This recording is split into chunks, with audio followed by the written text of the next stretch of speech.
Hvala, ovo je da se hvalim u Beogradu.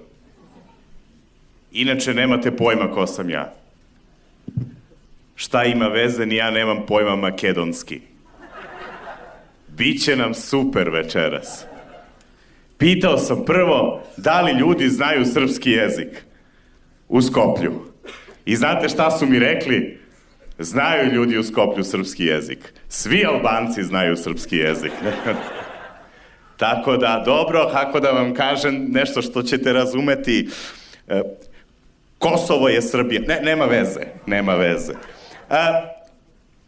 Pričat ću sporije i glasnije kako biste me razumeli.